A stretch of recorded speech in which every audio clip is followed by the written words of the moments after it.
هداهم اللہ وَأُولَئِكَ هُمْ أُولُو الْأَلْبَابِ۔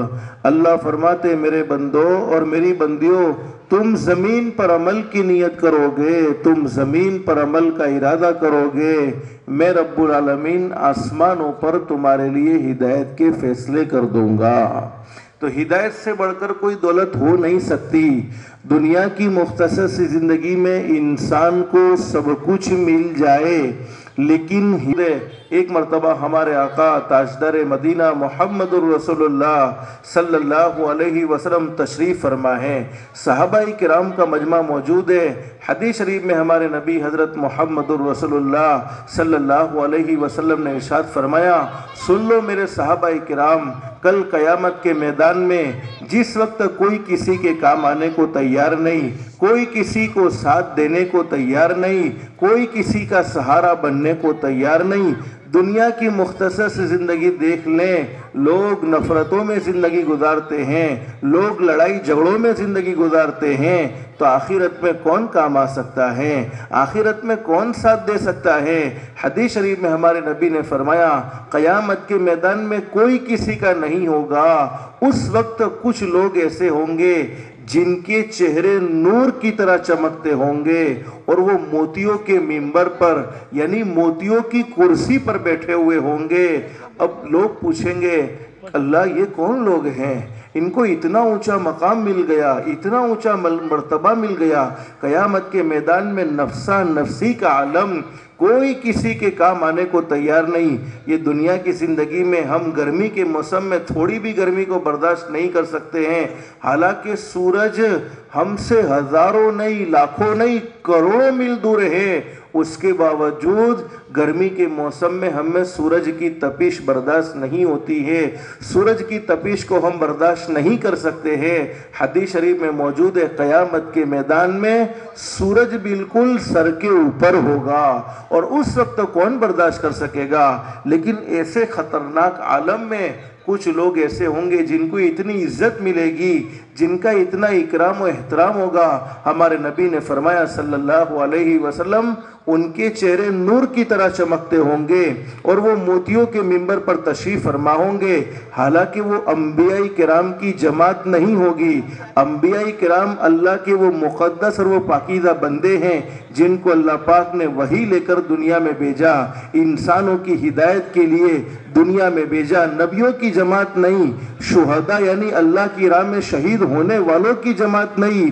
ایک صحابی نے اللہ کے نبی سے پوچھا، اللہ کے نبی ان کی پہچان بتلا دیجئے کہ قیامت میں ان کو عزت کس عمل کی بنیاد پر ملے گی؟ انہوں نے دنیا میں ایسا کون سا کام کیا ہوگا جس کے نتیجے میں ان کے دل میں سے قیامت کا خوف ختم؟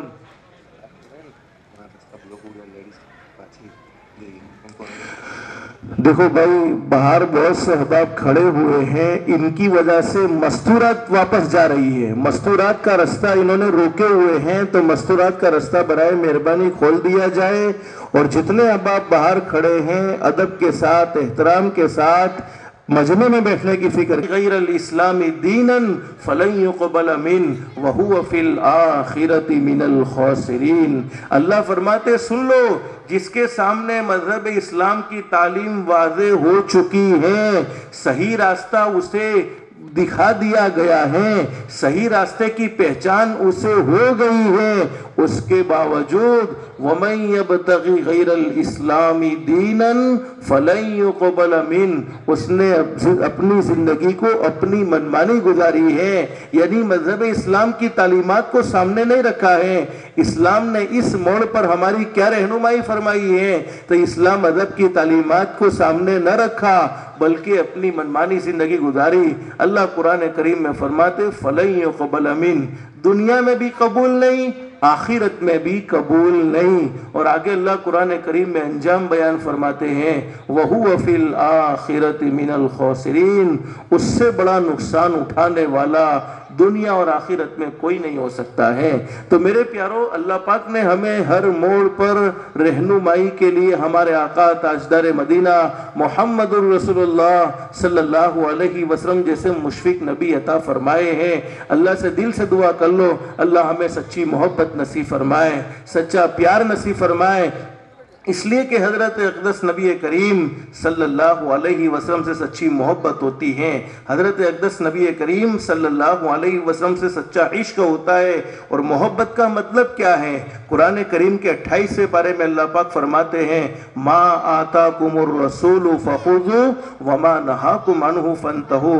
اللہ فرماتے ہیں میرے محبوب حضرت محمد الرسول اللہ صلی اللہ علیہ وسلم سے محبت کا کیا مطلب ہے؟ پیران پیر عالم ربانی شیخ عبد القادر جیلانی رحمت اللہ علیہ سے کسی نے پوچھا کہ ہم اللہ کے نبی سے محبت کرتے ہیں، ہم بھی کرتے ہیں الحمدللہ اور کرتے رہیں گے، لیکن محبت کا مطلب کیا ہے؟ تو حضرت پیران پیر عالم ربانی شیخ عبد القادر جیلانی رحمت اللہ علیہ نے قرآن کریم کی یہی آیت کریمہ کو تلاوت فرمایا اور فرمایا ما آتاکم الرسول فخذوا وما نہاکم عنہ فانتہوا۔ محبت کا اصل تقاضا یہ ہے میرے نبی جن کاموں کو کرنے کا کہیں ان کاموں کو کرنے والے بن جاؤ، اور میرے نبی جن کاموں کو چھوڑنے کا کہیں ان کاموں کو چھوڑنے والے بن جاؤ۔ تو یہ ہے اصل محبت، یہ ہے اصل اللہ کے نبی حضرت محمد الرسول اللہ صلی اللہ علیہ وسلم سے سچا عشق، کہ ہمارے نبی نے جن کاموں کو ہمیں کرنے کو کہا ان کاموں کو ہم کر رہے ہیں، اور جن کاموں سے ہمارے نبی نے ہمیں روکا ہے ان کاموں سے ہم اپنی ذات کو بچا رہے ہیں۔ تو ہم سے اچھا اللہ کے نبی کا عشق کوئی، اللہ کے نبی کا سچا عاشق کوئی نہیں ہو سکتا۔ اب میرے پیاروں جتنے کھڑے ہیں تمام احباب سے درخواست ہے کہ جڑ کر بیٹھنے کی فکر کریں، مہمان تشریف لا چکے ہیں اور انشاءاللہ ہم عمل کی نیت سے سنیں گے۔ اللہ ہم سب کو عمل کی توفیق نصیب فرمائے۔ وآخر دعوانا ان الحمدللہ۔